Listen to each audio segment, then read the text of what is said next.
parlant de les cancel·lacions, dels retards, de les reclamacions que es preparen per aquest mes d'estiu, per aquests mesos d'estiu i per la tardor que ve amb totes les vagues de les companyies aèries. Parlam amb Cristina Borrallo, ella és la vicepresidenta d'Asofin aquí a les Illes Balears. Cristina, com estàs? Segons quin col·lectiu plantegi la vaga, ens poden al·legar aquestes companyies aèries que intenten no pagar en la major part dels casos, diuen que és per força major.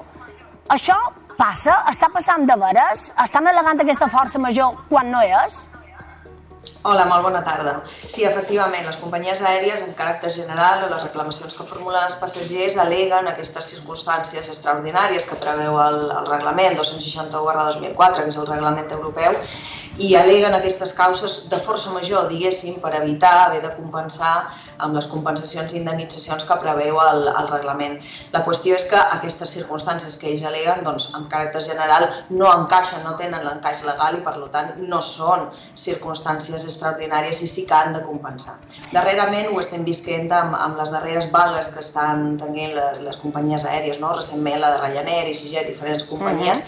Aquestes vagues de la tripulació de cabina no són vagues que estan emparades com a circumstància extraordinària en aquest reglament. Les úniques vagues que sí que estan emparades serien les... T'anava a demanar, aquestes circumstàncies extraordinàries, clar, perquè el consumidor ho sabi, si jo ara mateix tinc un problema, crida a la companyia me diu no, disculpi, és que és una causa de força major, com puc saber jo? Quina clau li poden donar al consumidor perquè sàpiga que pot dir no, no és una causa de força major? Sí, bàsicament el que ens diu el reglament serien circumstàncies meteorològiques adverses, qüestions sanitàries, com hem viscut, per exemple, amb el Covid, circumstàncies de seguretat, és a dir, qüestions com a molt generals. En cap cas són circumstàncies que es poden preveure per part de la companyia, com són les vagues de la seva pròpia tripulació de cabina o qüestions de mecànica del propi avió. És a dir, qüestions que estan fora de control del transportista aeri, és a dir, de la companyia aèria. Llavors, per tant, quan ens al·leguin tot això, les reclamacions que puguem formular, que sapiguem que en caràcter general no són vàlides i que, per tant, els consumidors tenen i han de reclamar, perquè és que és l'única manera que canviïn les coses.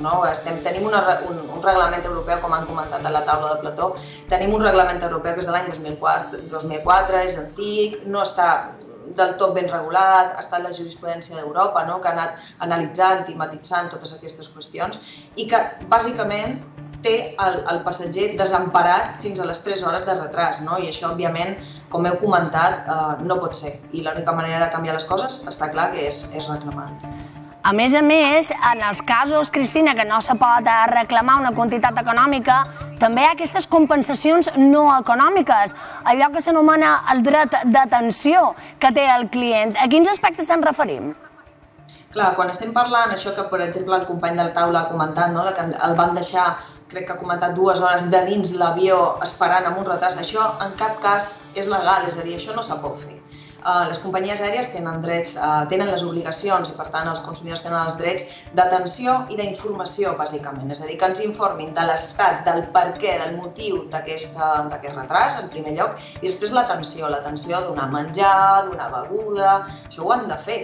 El que en cap cas poden tenir a la gent tancada dins un avió 2 hores, a vegades inclús sense aire condicionat, amb unes condicions terrorífiques. Això no ho poden fer. Per tant, dret d'informació, dret d'atenció, això s'ha de fer sí o sí ràpidament per part de la companyia i a partir de les 3 hores, en el cas dels retrasos, ja entrem en compensacions econòmiques i en el cas de la cancel·lació, òbviament, també. Cristina, i si també ens diuen, per exemple, hi ha hagut una vaga però ens han perdut la maleta, que la maleta no té a veure amb la vaga però hi ha una certa relació estreta, aquestes coses també se poden reclamar? Sí, efectivament. Quan formulem les reclamacions tenim, per una banda, els drets que són de compensació, que són objectius i van en funció de la distància del vol i de les hores de retras, i van des dels 250 fins als 600 euros, però a més podem al·legar una indemnització addicional sense han provocat un perjudici addicional. Per exemple, la pèrdua de la maleta sí que és cert que també té una normativa pròpia, però se podria acumular tot en la mateixa reclamació, però també podem tenir circumstàncies com he comentat, és a dir, he perdut una entrevista de feina, he tingut qualsevol circumstància que m'ha generat una pèrdua addicional. Llavors això aniria, a més de la compensació objectiva de la llei, podríem demanar una indemnització addicional també. Cristina Borrallo, vicepresidenta d'Asofin aquí a les Illes Balears, moltíssimes gràcies. Gràcies a vosaltres.